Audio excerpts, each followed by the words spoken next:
In my time in the Marine Corps, I was under fire in 5 different assignments. The first was in the Dominican Republic in the summer of the spring of 1965. So I'd already been under fire, though not heavy combat or close combat, no supporting arms, when I became an advisor. I knew what it was like to be shot at. I had a lot of engagements with the Vietnamese Marine Corps. One I recall, for example, is when they took a hilltop with fixed bayonets. I never thought I would see that, but I did. But of all my fights with them, one in which I was wounded is the one that stands out. And this was a heliborne insertion south of Saigon to engage a Viet Cong unit. What had happened, there had been some sort of a sensor that had identified this Viet Cong unit, and they were fairly certain of the size and exactly where it was. And so 2 battalions, one Vietnamese Airborne and the 3rd Battalion Vietnamese Marine Corps, were to be used for this. To ensure it was secret, both battalions, all of them, were taken into a soccer stadium early one morning. We were briefed. Nobody was allowed out of the stadium, so there was not going to be any compromise to this. Helicopters, U.S. Army Hueys came in, picked us up, and inserted us into the areas. The helicopters they've been used in Korea, but this is the first time they've been used in large numbers. In these particular, the door gunners had M60 machine guns, but they weren't mounted on any sort of a pedestal. They actually had a wire coming down from the top of the door with an eye hook in it, and then the handle of the machine gun was stuck through that. So this weapon had a lot of movement, and I was most frightened because they were firing as we were going into the landing zone. I was most frightened of being hit by one of the other helicopters because it wasn't a fixed weapon. It was firing all over the place. But fortunately, no helicopters were hit. We landed, got out, and then began to move in the direction where we knew the Viet Cong unit was. This was mangrove swamps, a little bit of cover, rice paddies. We had 2 companies of the battalion plus the battalion command post. We began to move forward, had some contact. The Vietnamese Marines had a few casualties. The battalion commander began to move those 2 companies in different arrangements. And then eventually we got pinned down by heavy fire from the Viet Cong.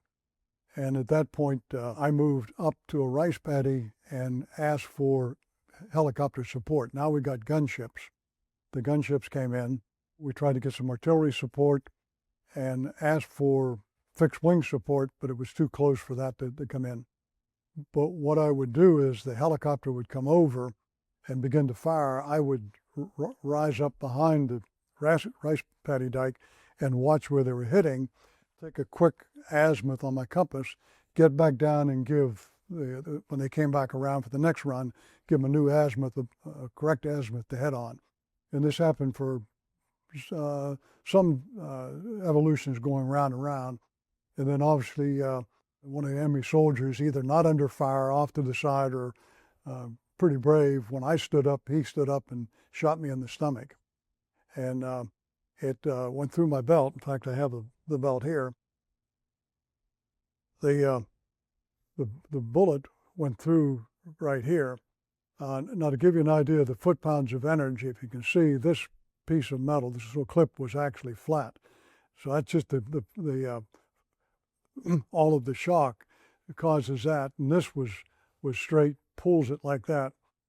Went through my stomach and out between 2 ribs in the back. In fact, I have a scar back there. It looks like a bullet where it went through. It didn't hit the ribs, fortunately. Destroyed my spleen and punctured my stomach. I knew right away I was hit. In fact, it spun me around down into the rice paddy. I was able to get back on the radio, report what was happening. And then one of these were U.S. Army Hueys.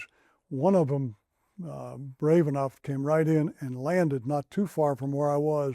And as I started to crawl back towards him, he took rounds through the plexiglass in the front. So he just simply picked the helicopter up, turned around and set it back down. and I crawled over and crawled inside. Now, when I got inside, someone said, "What was it like to get hit?" Well, I knew I was hit, but I couldn't tell you between my knees and my chest where it was when it first happened. And then slowly the feeling began to collapse, and I knew it was somewhere in my stomach.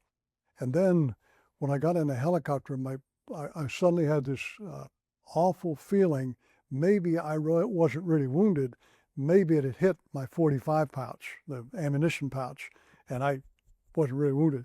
So when I pulled up my jacket and I saw the hole in my stomach, believe it or not, I was relieved that I hadn't had this helicopter crew risk their lives to pick me out when I was just been slammed, not wounded. They took me straight to the Army's 3rd Field Hospital just outside of Saigon.